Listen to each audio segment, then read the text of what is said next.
Kayfabe was a way to show respect to the audience and respect your own business.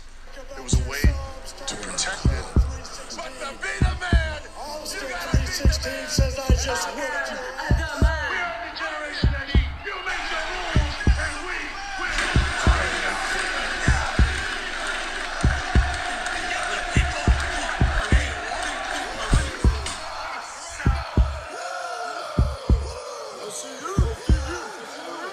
Who is booking this crap? Oh boy. More of that. WWE stands for.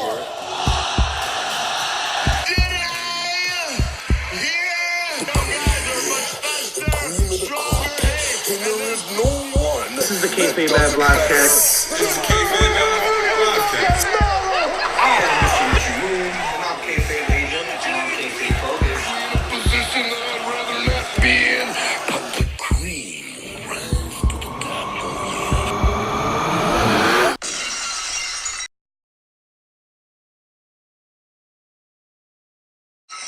Ladies and gentlemen, heels and faces, casual wrestling fans, and all you smart marks, I am Mr. Richard Moon, And I'm Kayfabe AJ. And on Kayfabe Focus. and this is the Kayfabe Av Livecast. This is the podcast. Guys. We're not live no more. Oh. YouTube deemed So, it so we could just edit like that way. But we can act like it's live. Yeah, we can act like it's like, Hey! Kayfabe Av Livecast. Boom! But not live because YouTube and Whatever, doesn't matter. they're breaking Kayfabe. We've been going for a while. Oh wow. It's been going for a while. You probably been wondering Like a month. Days. where we been.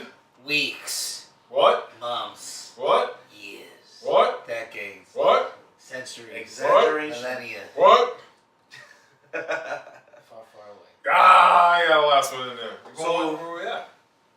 Tell them. You guys start off. Where have we been at? I feel like we all have kind of separate stories. We've been on a lot of journeys recently. kind of been on different journeys. Well, me and Focus actually were on the journey of WrestleMania, Rasomania. Access, and WrestleMania, the actual event. We have a video up right now. Check Go that check out. that out. It's an hour long, but it's journeys through the entire Access. You get to see everything firsthand, everything Access has to offer, as well as our view from the WrestleMania field at WrestleMania 35. And see all the shenanigans that we get into. Shenanigans. Yo, I paid a lot of money for these seats. Oh man, that story. You know what? We didn't even put that story on the video. You gotta bring your chair over. So, quick story. The seats are small as hell. They're cramped. Everybody's kind of like this at WrestleMania. Guy on the end of the row is pissed off because he's squished. Josh McDuke-Pence. Guess what his comment was? What? What's coming? I paid a lot of money for these seats. That's when I hit it with the, I paid the same amount as you. We both paid for these seats. I'm here, ain't I? Alright? Gentrification at its best. But anyways. Douchebag McJohn Pence. Yeah. That's that guy's name. Yeah. Douchebag McJohn Pence. Douchebag Screw McJohn you, Pence. Douchebag You know what McJohn Pence. happens when you complain about the tightness in the WrestleMania seat? In the same WrestleMania row seat. that everybody is sitting Speaking in. of WrestleMania seats, Focus is actually sitting on one Yes, I am. live from the event. Yes. Yep. So, That's what he's doing. Don't yeah. expect me to get My expect him to WrestleMania weekend was a bit different from Why is co-hosts. I was actually, shout out to everybody that came to Access. These guys managed to come to Access and miss an entire other part of Access because yours truly was actually working at Access at Cricket Wireless. You see me there at a page. Hey, we didn't miss it. We didn't miss it. Those damn lines to see Kevin Nash and try to get this baby signed. That's what missed it. Yeah, so this is signed by Big Show. At least I got this It's a world champion to sign it. So, But what are we talking about? I was just at Cricket Wireless. I was working out there. I had appearance by Macho Man Randy Savage. Yeah, dang it. Which we also have highlighted in the WrestleMania video. The European Union. I cut a promo with R-Truth. And I was double champion for like the entire time. I had a Universal WWE Championship riding high. It's looking like your boy. I had Both belts strapped over my neck. I had 3 of them. So you had the NXT, man. You got to finally got NXT, Goldie. man. We got Goldie over. You know what I'm saying? But let's catch people up, man. We got some other things that's been happening. But, you know, we'll soon come. Soon come. So if you're wondering why Richie Moon is in a suit, he was the only person out of this live cast that was invited to Tony Stark's funeral. Oops. Oops. Or he's filling in the Mean Gene role at House of Glory. Maybe. Spoilers. Maybe. I don't think we're supposed to say Maybe that. down the line. I think he might get it wrong. A lot of roads taken in the last month. A lot of roads taken. Kayfabe back. Come and find us here. We'll catch you up on all of it. But let's talk about current. Let's talk about what's currently going on.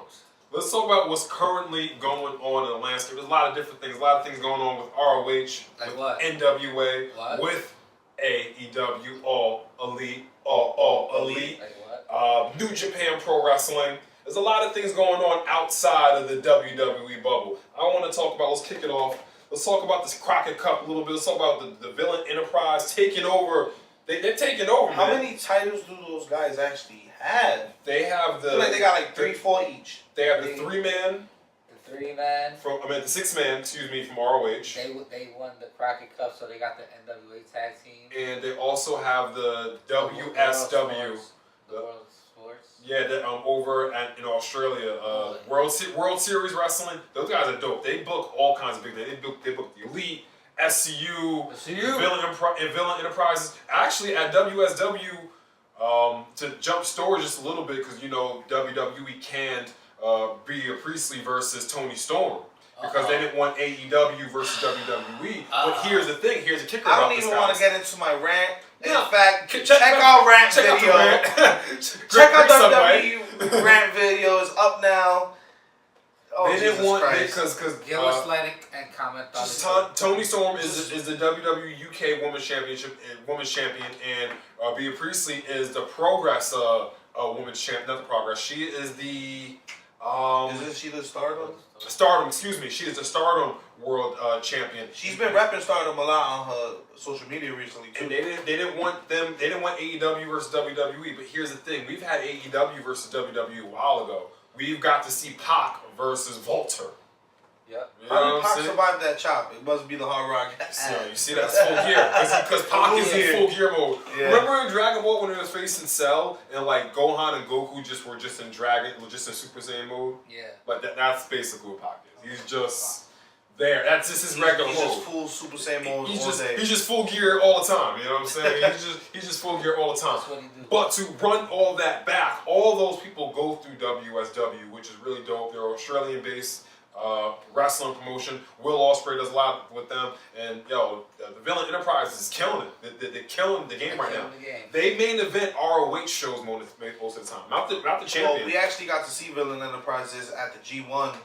All 3 of us were there, and we thought PCO was dead. And oh my gosh! I think we gave an update a month ago, but we did. He's not human. Yeah, he's alive. If you he's watch, still kicking after that powerbomb from in the ring to the outside. No, it was on no chair, no belt. It landed straight from the inside to the outside. Little thin mat they put on the outside. That's it. I'm telling you, he's not human. Yeah, he's definitely not human. Yeah. He's definitely not human. Marty Scurll teased a new member of the Villain Enterprises. They're looking for It a could be fourth me. member. Ooh, it could be Focus. Shh. It might be. Shh. And that was his librarian. I was actually I was surprised by this. I was surprised that he went there. What? I thought Austin Aries was going to show up at Double or Nothing. I definitely thought we were going to get a road to Double or Nothing with Austin Aries saying I'm all elite. But Austin Aries for MLW is signed to MLW. MLW is doing some big things. They are. They have what remains of the Hart Foundation. They have the New Hart. That's like basically the New Hart Foundation. They just got the Von Erich family. Yeah. We have some new Von Erichs, and if anybody knows anything about wrestling, the Von Erich family is a big, huge family that's been there since like the 70s. Yeah. just like the Hearts and like the Guerreros and people like that. That's So awesome. the legacy continues, and it continues in MLW. Yeah, man. I'm surprised that Austin Aries signed with him. I really thought he was going to go to All Elite Wrestling, but the way MLW works, he might still show up at All Elite. You know what I'm saying? Like, I wouldn't be surprised. I don't doubt it either. Austin Aries. Yeah, Austin Aries is going to kill it. I mean, I don't like what he did to end his Impact career with Johnny I wrestling. thought it was tasteless. I thought it was tasteless. It's a work. I mean, It's a work. How long do you keep a working that when wasn't you're not work, even man. working for the Impact? No, man, yeah, that wasn't work. a work. Years. That was legit. Yeah, they worked until the two That brother. was legit. Yeah, they worked First until of the all, brother. They should. You never no sell a champion's finisher. There's just a You sold the entire match. Had this been back in the days, and you do that to somebody like the Dudleys, that'll beat the hell out of you. Yeah, they might go for some real life hands. See the APA and try to no sell. Oh my gosh! Back in the Primetime days, APA, primetime Right, APA. these new guys, they got it good, man. There were people who literally put through the ringer. Most guys in old school WWE, they had to go through the acolytes just to even get the okay for a push. I don't agree with that. But Austin Aries, a fellow vegan brother, and also he's just an awesome wrestler. I'm excited to see what he does in MLW. We had Big Mike Elgin turn down a contract for New Japan Pro Wrestling and go. He was already there. He didn't renew. Oh, he just didn't renew? Yeah, he was already wrestling for New Japan. Oh yeah, I thought like they offered him like a new contract. He turned out, okay, he didn't renew. Okay, I'm excited for Big Mike Elgin. I just felt there was really nothing left for him to do in New Japan Pro Wrestling. They were never going to put the title on him. He got title chances. Yeah, he's had plenty of title chances. He faced AJ Styles and I can't remember. It was Big Elgin, AJ Styles, and somebody in a triple threat match in ROH years ago. I'll be honest. AJ Styles era, I wasn't really watching New Japan. It was like the Bullet Club Elite era that really broke me into really paying attention heavy. I've seen that from past videos. I wasn't really watching New Japan ROH back in that time. I just seen that video. But I think it's good for Mike Elgin. There was really nothing left for him to do in New Japan Pro Wrestling. They were never going to put the heavyweight championship belt on him. So it was good. In this wrestling scene, it's not that the grass is greener, that the grass is greener on the other side, but there's a lot just more grass. So why not go explore? Bigger fields. Yeah, say that. Fields. Bigger fields. Speaking of Impact, we have Willie Mack. I'm a big fan of Willie Mack. He lost at the Crockett Cup. What was National Wrestling. NW. What is the exact name of that side? The NWA National Champion. Wasn't it the North American? Is it the North American? I thought it was the National Champion. The National Championship. I thought it was the National Championship. Yeah. Well, the big red belt with the United States on it. Yeah. He lost at the Colt Cabana at the Crockett Cup. Which Colt Cabana was actually repping on the World of the Worlds, which is going on, Ring of Honor versus New Japan. I think they're on night 4 at this point. Yeah. So we got to catch night 2. We got to see Gorillas of Destiny and I think it was a 4-way tag team match or something like that. And we had Evil and Sonata picking up a win that night. Well, I'm a little worried about Evil and Sonata. New Japan kind of does this thing where when they're not champions, one of them gets pushed for a single run a little bit. Like Sonata just went against Okada.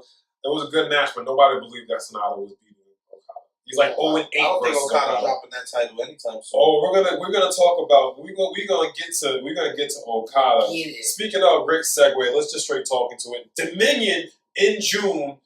New Japan's basically New Japan Pro Wrestling SummerSlam. Dominion, if you remember last year, what some people are calling, which I would not. If you argue this, I probably might join the side with you. Kenny Omega, Okada's 2 out of 3 falls, 6.5 stars, 65-minute classic last year in Dominion. This year, Okada coming in as champion after the turbulent year he had. He's going in at first in Chris Jericho. Woo! Yes, AEW's Chris Jericho is going against New Japan Wrestling's champion, Yuji Okada. What do we think? For one, I don't think Okada's dropping that belt to Jericho. Of course not. This is gonna be a 5-star match. It's gonna be a great match. Jericho doesn't ever give us anything but a great match. Yeah. Even if it's short or he gives us. Yeah. If he doesn't give us a long, extensive match, it's a great story told in the match. But he even but he can go long. Him and No, he Omega can. at WrestleMania, at Wrestle When Kingdom people 12. think Okada, they think them Kenny Omega's hour-long. That's a certain matches, type of style. Yeah, that's a certain type of style. I don't think it's gonna be on that scale, see what length, happens, but it's though. gonna be good. Yeah, like we said, we was at the G1. We saw Okada actually win the championship that match, night. Man. That was a really good match. Great for match. White, and for the first time ever doing the Garden, doing a New York crowd, Okada held it down. Yo, they got love out there. Okay, New Japan Pro Wrestling gets the love in New York City, and like places, like us, New York City, Boston, Philly. They don't call it the Mecca of Chicago. wrestling for no reason. We're not just oblivious to all other wrestling. Like, doesn't matter if you're in Japan, we'll find a way to you if the wrestling is good enough. Yo, everybody, not everybody, but the people like Bushi was getting love, Naito was getting love, Okada, all the greats. Bullet Club. It wasn't just the American or English wrestlers. All the Japanese stars were getting real shine. Like, it felt like a natural show where everybody just knew what it was. Yeah, it felt like they do this regularly. Like they come through MSG regularly. I wonder how those stars took it because we're rowdy, In Japan, they're used to that slow clapping. Yeah, praise you. Well, I would notice silence. Japan crowds. I think watching us and UK crowds and stuff like that, they're starting to become a little more vocal. But yeah, for the most part, New Japan crowds are they treat it like theater. They don't really treat it like a show. They treat it like theater. You know what I'm saying? Yo, I meant to ask, did you get tired of me screaming? Like, yo, I lost my voice that week because I was just it was going crazy. Honestly, I will say WrestleMania was a good experience because it was like a bucket list thing for me. But as far as interaction with matches, I felt like I had to get a bigger connection with what was going on at the G1. Yeah. Especially with the surprise, like Enzo and Cass coming out. We didn't know if it was a work or not. We'll talk about that for a little bit. Because that left a bad taste in a lot of people's mouth. Because according to the dirt sheets, nobody knew about it. New Japan Pro Wrestling didn't know about it. Only a few people knew about it. And it wasn't even supposed to escalate to that point. It was supposed to be kind of like, it was a verbal, like one punch, but that went out to a full brawl. I don't know if that's the truth or the case or not. That's just what the dirt sheets are saying. But that segment left a bad taste in everybody's mouth. People really aren't talking about it necessarily anymore at all, or in a positive way. Well, the only person who's talking about it still is Tama Tonga, and he's on his Ring of Honor stuff. Throwing the title around, calling them meaningless, calling them out for their booking style, calling them out for the just the way they handled that. It's a partnership they got going on. You fill in your partner when you're making decisions, and to have something like Enzo and Cass invading, where the knowledge from the fans and everybody else is that Enzo's been invading WWE events illegally. Yeah. You could get them misconstrued. It could be a security issue. You could rile the fans up to the point you could cause a riot. You could do anything to that effect. So you're supposed to let Ring of Honor was supposed to let New Japan know what their plans were. Point blank. Period. Yeah. I mean, this is just rumor and innuendo. But now they might have officially signed by Ring of Honor. They call a free agent Z. So Cass and Enzo are back together. They're in Ring of Honor. I mean, maybe they did let New Japan know. New Japan just didn't want nothing to do with it. Nah, you could tell God. Oh man, they looked disgusting. Really didn't know anything. Yeah, Tama Tonga really didn't know anything. My man Tama Tonga just straight took the Ring of Honor belt. The way he just put it for that post match. Yeah, the way he just took the belt and just for long. He was like, "Fuck Ring of Honor, word, fuck these belts." Hey man, that's what's going on with Ring of Honor. I'm not gonna lie.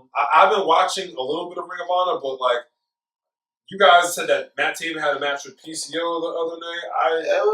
It was okay. I mean, they were playing the spot that PCO is not alive. He's he's not human. And he's not human. And they were pretty much doing like massive DDTs back to back to back. That eventually high impact spot and Matt Taven wins. They trying to build Matt Taven as the guy. He's annoying, so he does his job good as a heel, annoying the crowd. But I've already seen Taven at the G1. I've already seen Taven at Final Battle. give the guy the credit that's due, man. He takes the hits. He does the work. He's the real Ring of Honor champion. Yeah, he literally is at this point. So Yes, you know, Matt Taven's just proving himself, and I think people who are down on him just gotta give him some time. Gotta give him some time. Not That's everybody's cool. a Jay Lethal. I'll say this. Sometimes, a lot of times, he does not close the show. Marty Scurll in the building close the show. Take that for Lucha Underground frees a lot of their wrestlers finally.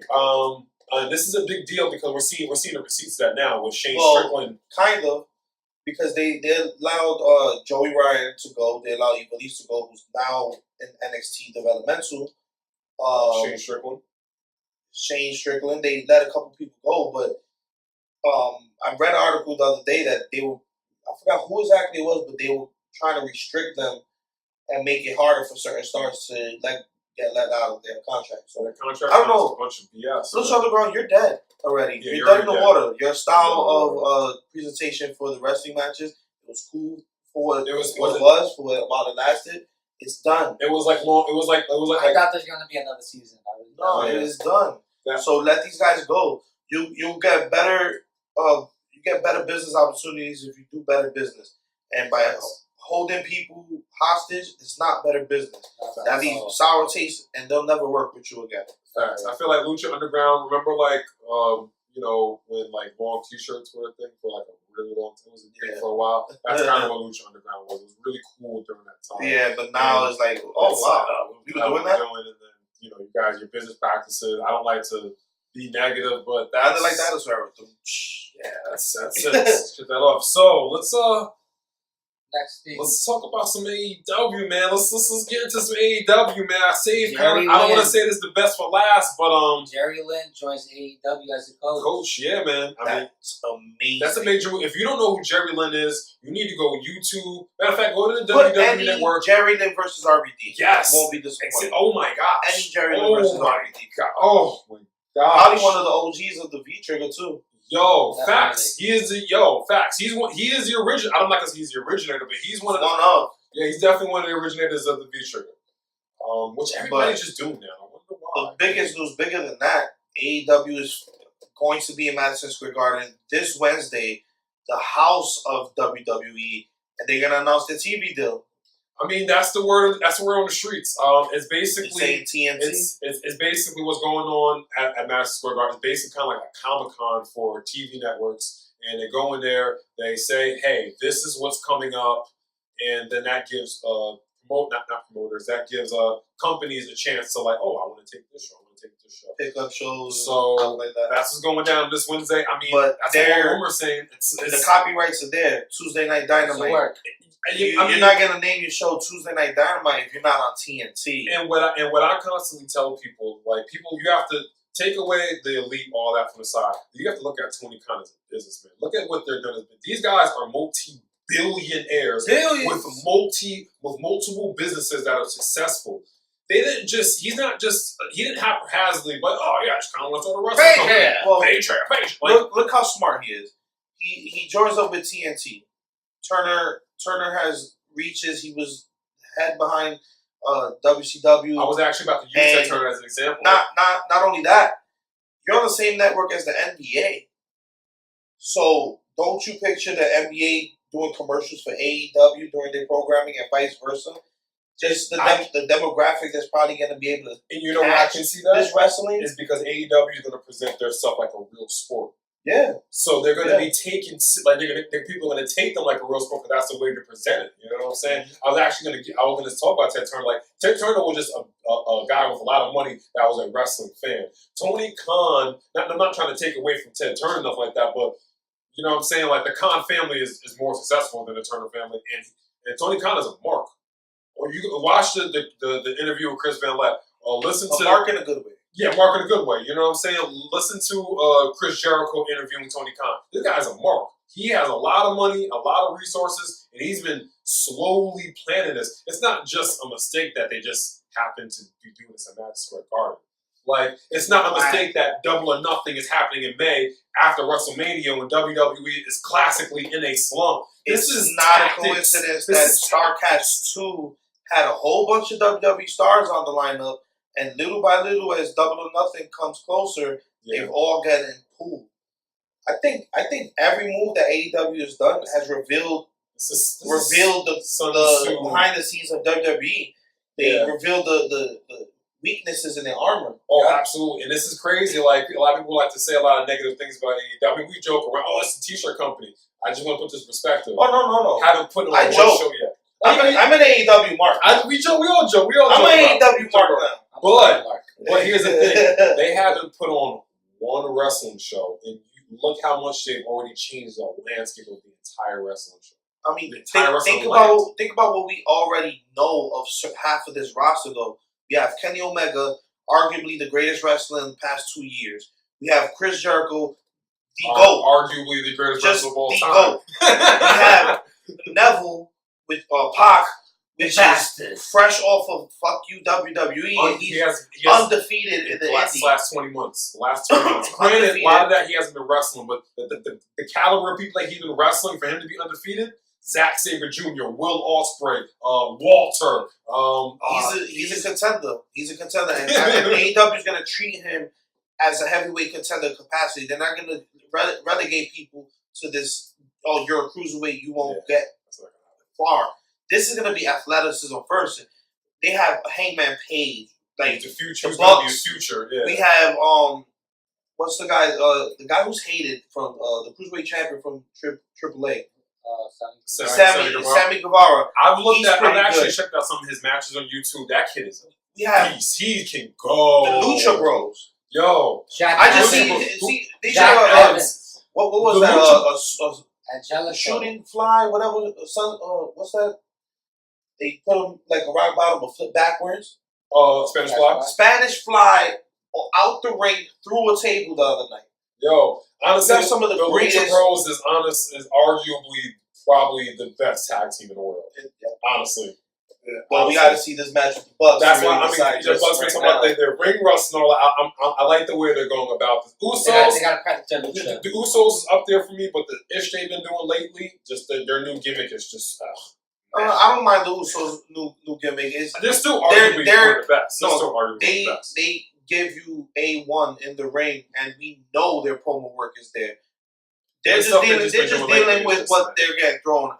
You know, at this point. That does suck, but that diminishes stuff. So that's unfortunately as I do have to. But you guys shouldn't have re-signed, straight up. I like because they signed 5-year contracts. Like Usos, come on, man. They're not stupid. Their legacy is already set in stone. They're the best tag team in WWE right now. Exactly my point. So they get that big money now. I feel like if they want to retire in 5 years, they have a Hall of Fame career. Yeah. I don't argue with you on none of that. I just feel like honestly from any wrestler, I feel like if there was ever a time, not to see if the grass is greener, but just to go check out some other grass now. Now is the time. We are entering the third golden age. Sasha Banks is doing this holdout and not showing up to work. So this might not work in her favor. I don't think so either. They might add the time. They're gonna add it. They can freeze her contract. But she's pulling a Neville. She's pulling a Pac. So, but Sasha Banks signed a multi-year deal. When Pac did this, he only had like a year left in his contract. So that's why he sat out. Like Sasha Banks, if she really holds out, we might not see Sasha Banks wrestle for like another 2 to 3 years. Yeah. But she actually does have time on her side because Sasha Banks is only in her late 20s, and time off for a wrestler is not a bad thing. That's probably one of the best things a wrestler can get. Probably going to refuel and come back even stronger whenever she has. Are you kidding? This hype? If Sasha Banks sits this entire thing out, the hype of Sasha Banks coming back, are you kidding me? She's going to be the biggest thing in wrestling when she comes back. Everybody's going to be depending where she goes and depending how depending how All Elite does. Yeah. It looks like All Elite's going to be successful. So just if All Elite is successful, which probably is going to be, her coming there is going to be. I just think this. AEW, we know they have the roster, they have the talent, they have the physicality and athleticism. All we need is good production. We were talking about this earlier. Really? Bring us back the Tiny Charles and the setup. For how it was back in the days, different Tiny Charles for different pay-per-views. that kind of classic wrestling feel. That's what I want, and that's what I think AEW is gonna do. And as long as the production value matches what they're doing in the ring, they're gonna be a smash success. I think that's something that we don't have to worry about. I think the production is super A1. Just we're dealing with guys that know what they're. I mean, they never do the wrestling show. Impact. Impact had Dixie's billionaire daddy, and what happened with that? This is true.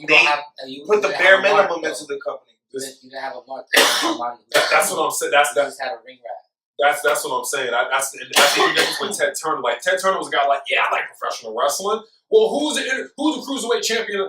I don't know. He just liked wrestling. Dixie Carter, I think, she liked wrestling. She may have been a mark, but the way Tony Khan is a mark, like this guy was buying physical copies of the Wrestling Observer back in the day. Yeah, he knows like what we want, and along with the Bucks and Jericho and all those great, like let's talk about the minds and like the non-wrestlers. You got JR backstage now. You got Billy Gunn, Jerry Lynn now. You got guys that probably a spoiler alert in the near future. Rhino is not renewing his contract, and he spoke on Chris Van Vliet, and he straight up said, "I want to do the Indies again, work a few shows, and I want to join a company and help them build their stars up." So maybe Rhino in the future. I forgot. Just having JR alone, you have a great commentator to teach the young up and comers as well be the presence. Then you have his talent relations side, his talent recruitment side. Christopher Daniels, who's been in the business for almost longer than we've been alive, he's another guy. He's kind of like a junior JR because, you know what I'm saying, he's going to recruit guys. Cody mentioned on the episode of Double or Nothing, there's this guy they hired. He's like one of the best businessmen, like lawyers in the world. And he decided to leave the political world and come to work. Oh, I saw that episode. Yeah, he chose to do that. So it was just like, there's a lot of things going on behind, like a lot of the minds behind the scenes that are just like... They're fans. They're fans. They're fans. So, you know what I'm saying? They're trying to give us the best possible entertainment. And you know what? You know what sold me on AEW and actually got me to like, you know what, fuck WWE, I can't watch this like this anymore. I love it. I'm gonna watch it forever, but the rate of me watching it declined crazy. What did it for me was Cody's promo on the Road to Double or Nothing. The one that he's talking about Goldust and the ties, and he's like, I'm not here just to, end my brother's career or nothing like that. I'm here to kill the Attitude Era. Oh. And it was so much in what he said in that promo. It was exactly how I was feeling in that moment as a fan. I'm tired of these old farts. I'm tired of these young dudes who've been doing it for the past 10 years, living in the shadow of the Attitude Era, not getting shine, not getting creative juices flowing, getting restricted on every level, getting mistreated backstage. Always getting compared to the Attitude Era. Always getting compared. Exactly. I love the way you straight calls it out. Easily, Ziggler, Orton. I've been rewatching Cena. Mm-hmm. I got on the truth. Cena deserved his spot because he was a big star. He became Dr. Thugonomics within 4 or 5 weeks of his debut. Yeah. So off of accident stuff, So there's a lot of guys from the Ruthless Aggression era that are way better than a lot of the guys in the Attitude Era. The thing is, it wasn't so much the stories they were giving us, because you put these stories in nowadays, it's trash.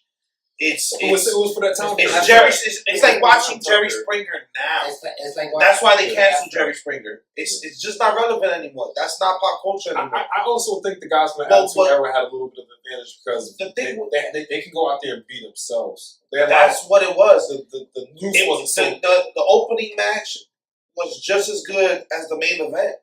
Yeah. D'Lo Brown was just as good as The Rock.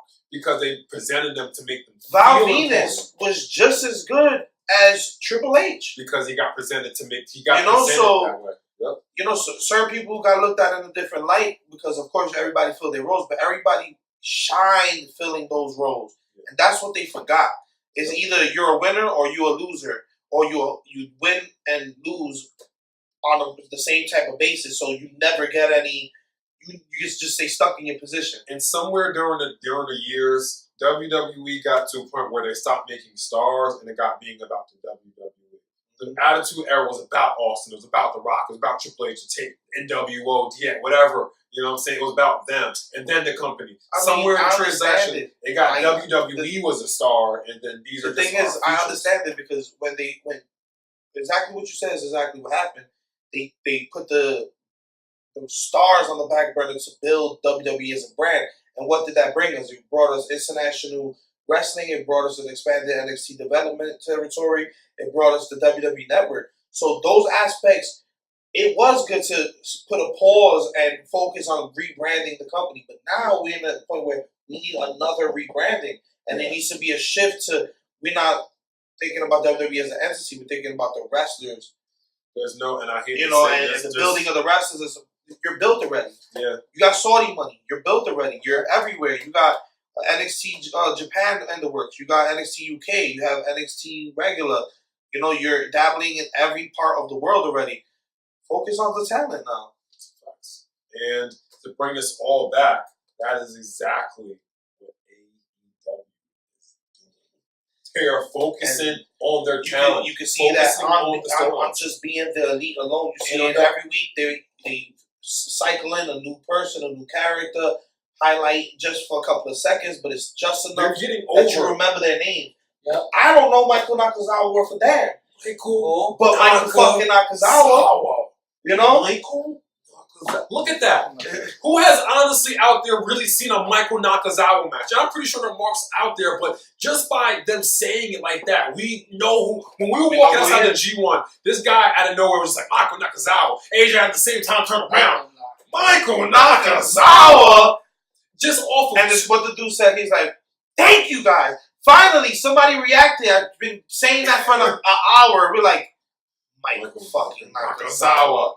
These are just 2 to 3 funny bits on Being the Elite, a YouTube show that's no more than 20 minutes a week. And look how over he is already. Not one AEW show has happened. But 3 hours of Raw, 2 hours of SmackDown. And not one guy or gal over 205. Or one guy or gal that's been 2 over hours of stays NXT. Over. It's accumulated, 8-9 hours of television. And you have the worst ratings in the history of WWE. Ever. This is horrible. Anyways, the focus is AEW because this all ties in because I feel it. Like I love the Attitude Era, but if we look at it through rose-colored glasses, we look at all the good parts. A lot of it, to be honest with you, said it straight up. None of those matches are at me on this. None of those matches can ever add up to a Kenny Omega versus Okada match. At me. They can't. None of them. WrestleMania main events, all that. Watch The Rock versus Hogan on mute. Like, it's a completely different match. Okay? I don't know. It's a completely we had that little discussion. Watch it on mute. That match was just something else. It was with the sound on. Watch it on mute. You're gonna see a clothesline, a rock bottom, a boot, and a people's elbow. That's the extent of the wrestling you're gonna get. The sound on, it's one of the greatest wrestling matches in the history. And I'm not trying to. I don't even want to use that for an example. That's not a good one, but it's just like I feel, Cody. It's from the Killer Attitude Era. We are entering the third golden age of professional wrestling.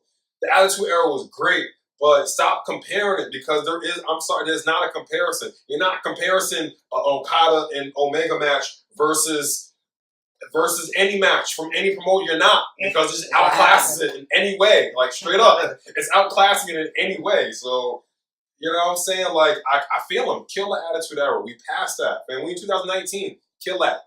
Well, Double or Nothing is in a week, 2 weeks. 2 weeks, man. Now, so we're definitely gonna have a video, full review of Double or Nothing. Full review.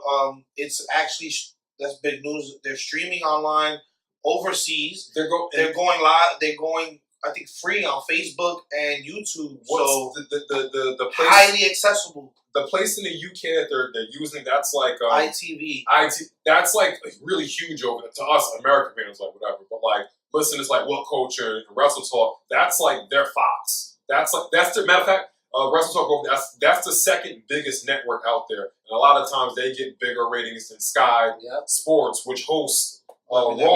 You know what I'm saying? So this is going to be a big thing out there. This kind of pay-per-view buys. Let's just tell them straight up, prepare for this next war. Yo, it's coming. This one is going to be ugly. It's going to be ugly because you got... as much money as WWE got, and Tony, as the much Khan as family has expanded, more money. The Khan as much as family they has more expanded, money. I don't think they could do a full rewrite of Raw, SmackDown, and make it compete right now. But here's the other There's too kicker. much momentum already. Here's the other kicker with SmackDown Live moving to Fox. If SmackDown Live does not keep up these ratings, Fox is going to bump them to FS1. We know we live in a perception world. You know how bad of a perception that's going to look. From to go prime time on Friday to FS1, like That's look good. that's not going to look good. Those are Impact moves. Those are old Impact. I mean, FS1 is still a good network, but prime yeah, time but Fox. to lose a cable network and bounce in that much time from USA to Fox to FS1. Fox won $3 million a week. Look at Impact this. WWE's We'll talk about TNA. Raw flagship is barely doing 2.5 a week. That's not good numbers. I think they dropped down to 1.8 or 1.4. If they don't and they need change, 3 million. if they don't change their product around, they're gonna get dropped to FS1. And if That's probably what's going to happen. I think that is gonna happen. The way AEW is coming, they're coming. Yo, they have so much momentum. You see, nobody sells out and then they sell out the MGM in 4 minutes. You know what I'm saying? That's crazy. You know what I'm saying? Like, it's lit. But we can keep going on. You know we can keep going on. We definitely We can. can do this all day. We can do this. We can do this all day. Kayfabe, assemble. Oops. Did we bring that full circle? We did. We All right. sure did. With that being said, AJ, where can they find you? At Kayfabe_AJ on Instagram. Kayfabe Focus, where can they find you? Kayfabe_Focus. On Instagram. On Instagram. Richie Moon, where can they find you? Moon, they can find me at Mr. Richie Moon. Well, let me tell you something, Mean Gene. Oh, I'm sorry. Why do I have this suit and tie? Just coming from work, straight into the booth. That's the way to do it. You can find me at Kayfabe, Mr. Richie Moon. We can keep going on. You know we can, but we must bid you a farewell. With that being said, Kenny, please take us home. Goodbye and good